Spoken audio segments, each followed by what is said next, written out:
So you want to adopt from foster care. Well, first step is you're going to have to find an agency, and I'm not going to lie, it can be a little intimidating. There are state agencies, there are private agencies, there are agencies that offer different types of services, there are agencies that are focused on a specific religious belief. And unfortunately, they all have the worst websites known to man, and I do not know why. Okay, not all of them, but a lot of them do. Kind of deciding between agencies and you're not really sure what is the difference between a public agency and a private agency. Well, today I want to share with you why I chose specifically to work with a private agency.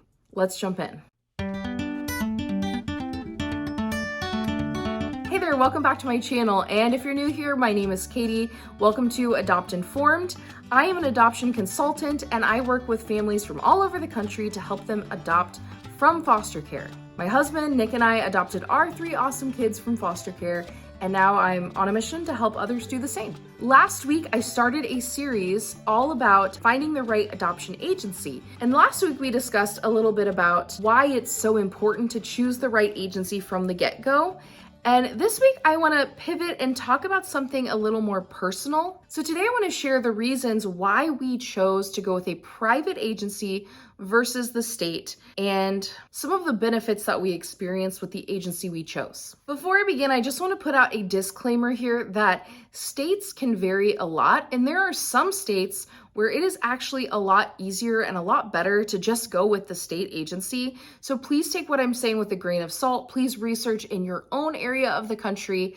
I believe that I had someone from Alabama one time tell me that it was better to go with the state there than a private agency. And there are other states where it's like much better to go with a private agency. I would argue that Ohio, where I live, is one of those. So first of all, we heard about our agency, and actually we heard about the whole concept of how to adopt a waiting child from foster care from another couple at our church. As someone who had researched adoption for a really long time, I did not know or really understand how you could adopt a child from foster care without necessarily being a foster parent and just kind of like seeing what happens with their case.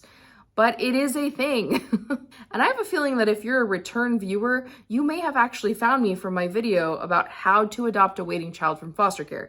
It is by far my most popular video on the channel, and it was made years ago and still gets a ton of views because a lot of people don't know it's possible. So we heard about this whole concept from our friends, and they told us about their agency and how they really had a great experience.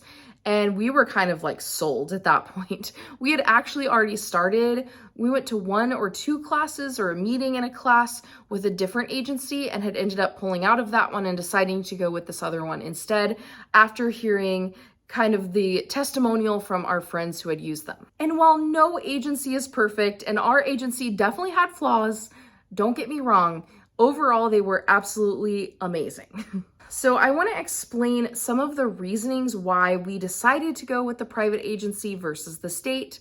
And the first one is that the timeline was faster. We had friends who were foster parents and who actually had adopted from foster care through our local county's Department of Children and Family Services. Their licensing process took much, much longer than ours. They said, hey, if you're going to do it like this, it can often take almost a year to get your license, which looking back now, that's pretty crazy. I don't think that's always the case in most other counties or states, but where we lived, that was definitely the case. They said, you know, you could be waiting almost a year, like 9 months to a year to be able to even get your license to get started adopting. Meanwhile, if we went with a private agency, it would only take a couple of months to do all the classes, to get the home study scheduled. And there are a few reasons for that. I mean, number one is private agencies do not have as many people working with them because there is often a cost associated with it. And so the caseworkers you have can focus really well on the families that they're working with. They're not as overworked because they have a little bit more flexibility in how many cases they take on at a time. They also just had more availability with like when you could take classes. I know there were a couple classes we couldn't make and they offered them again not long after we were able to make them up, or the caseworker would actually sit down with us and kind of just do the class one-on-one with us so that we could get done and be able to get our license. So that was a huge reason why we chose to go with a private agency, is we were not interested in waiting a whole year just to be licensed, let alone waiting to find a match. The second reason that we decided to go with a private agency rather than the county is that we were never pressured to abandon our plans of adoption just to do foster care. I think if you want to be a foster parent, that is incredible. Do it. We need good foster homes. My husband and I have talked about being a foster home in the future to some teens when our kids are a little older.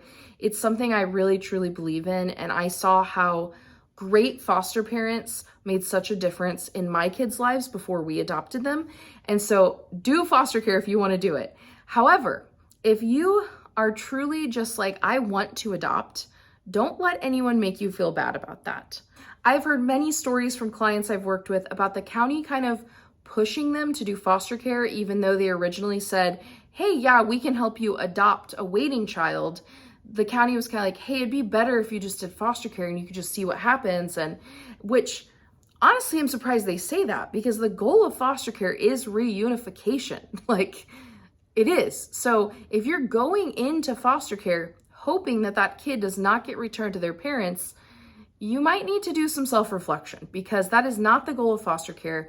We shouldn't be wishing against parents to get their acts together and be able to get the help they need, because ultimately it would be best for the kid if their parents were able to pull things together, be a safe and kind and loving parent, and that child be able to go back and reconcile in that relationship. That's a whole tangent. But you have to realize that with the state agency, when they have a lot of foster kids, these people are worried about having a place for foster kids to sleep. There is a desperate need for foster parents, which is why I said if you feel led to do foster care, do it. However, if you're really looking to adopt, you don't want to be pressured into this. The county wants you to do foster care because they do have situations where they literally do not have enough beds for the number of kids that are coming into care. So there are situations where a kid may have to sit at the Department of Children and Family Services office for hours and hours and hours late into the night while they call around seeing if they can find a foster family with a bed where this child can go. So obviously understand that desperation. We want to be aware of that is why they may pressure you into foster care. It's not because they think adoption is bad. It's not because they're just trying to make your life difficult. They are desperate. However, you don't have to say yes to that. So please just know that if, public agencies can sometimes try to pressure you into foster care, it's a little more likely to happen with a public agency than a private. And so that's just something to be aware of when you make the decision. Another reason that we chose to go with the specific private agency we did is because, and I've mentioned this a bunch of times, but our caseworkers were extremely experienced. All of them had been working there, I think, for almost 20 years. And I believe they had all started it together. So if they didn't all start it together, like one of them started it and the other two joined, I can't remember. But they were extremely experienced. They had so much valuable information that they could share with us. And get this, they were also all adoptive moms. Like, what? That is very rare. That is very rare. I understand that. I would say it's more likely that if you work with a private agency, that the people there, one, have more experience and less turnover rates. And number two, it's more likely that maybe they have also adopted a child themselves, which is amazing to have that extra help, because they're really going to get what you're going through. They're also going to have a lot of experience understanding the kids' behaviors and what's normal. The fourth reason why we chose a private agency is because private agencies tend to just be a lot more relational. Because they don't have as high of caseloads, they work with a limited number of families, they really get to know you well. And what I thought was really cool was that our worker, Mary, she helped with our first adoption and did all of those post-placement visits.